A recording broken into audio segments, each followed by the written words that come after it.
आणि आपण त्यांना माहिती विचारू या मंदिराबद्दल. सांगा बाबा. रत्नागिरी जिल्हा संगमेश्वर तालुका आणि हे राजवाडी गाव, गावाचं नाव राजवाडी. हां. या राजवाडी गावामध्ये हे श्री देव सोमेश्वर मंदिर आहे. या मंदिरामध्ये 2 गाभारे आहेत, एक महादेवाचा गाभारा आणि वरती गणपतीचा गाभारा. हो. असं तुम्हाला सहसा कुठेही बघायला मिळणार नाही, डबल गाभारा. आणि हा नंदीच्या पाठी जो आहे हा वरचा कळस आहे. हा कुठला मंदिराचा कळस? हा मंदिराचा वरचा कळस आहे. हे जे मंदिर आहे दगडी बांधकाम जे केलेलं आहे सगळं हे पांडवकालीन आहे. आणि लाकडाचं जे काम आहे सर्व हे सगळं 7व्या शतकातलं आहे. हे कुठला लाकूड आहे म्हणजे कुठलं? निंगड म्हणून लाकूड येतं ते. निंगडीचं लाकूड आहे ते. ज्या वेळेला पांडवांनी मंदिर बांधलं त्यावेळेला हा कळस वरती चढवायचा राहिला, तो खालीच होता. आणि ज्या वेळेला 7व्या शतकामध्ये काम केलं त्यावेळेला ती कळसाची जागा खाली होती. आता कळस लाकडू ठेवलं आता. बांधकामातलं. हां. लाकडून ठेवल्यामुळे आता कळस खालीच राहायला, ठेवायचं कुठे तर नंदीच्या पाठी दर्शनासाठी ठेवलं. अच्छा. आणि हे डाव्या बाजूला एक राबेऱ्यामध्ये बारी आहे. त्या बारीमध्ये ही बारी भुयाराची बारी आहे.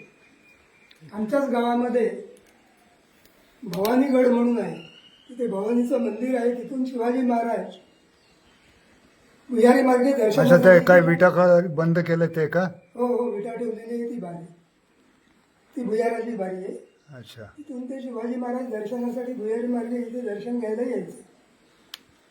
ते भुयारीकडे दाखवलेलं आहे.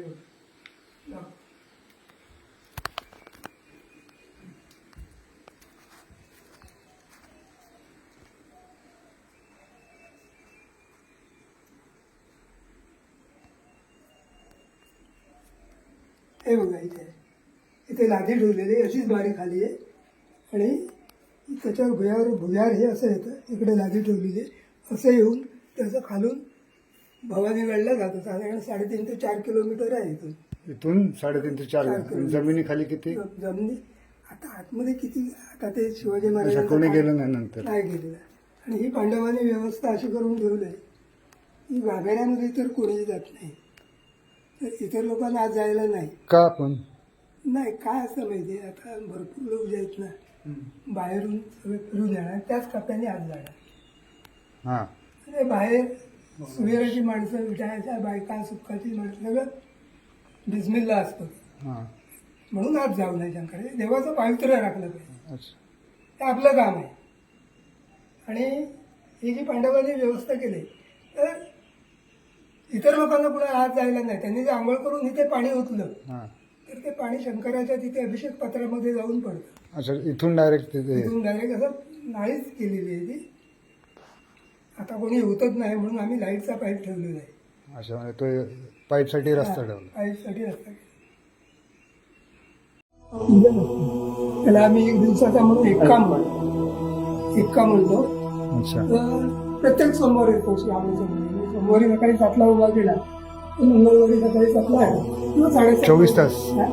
24 तास. 24 तास. बाहेरचे लोक पण येतात. भजन मंडळी बाहेरचे. आपण ज्या सोमवारी दिंडी येणार तिथली जवळ. अच्छा. महाशिवरात्रीचा उत्सव असतो 3 दिवस. हे इकडे बाहेर काय? इथे ही जी पिंड आहे यामध्ये ज्यांना राहायला गेला तर इथे पूजा करू शकतात. इथे गणपती आहे, छोटी पिंड, छोटा गणपती, पार्वती. आणि हा शिवदत्ती. काय? शिवदत्ती, शिवदूत जे म्हणतात ना त्याच्या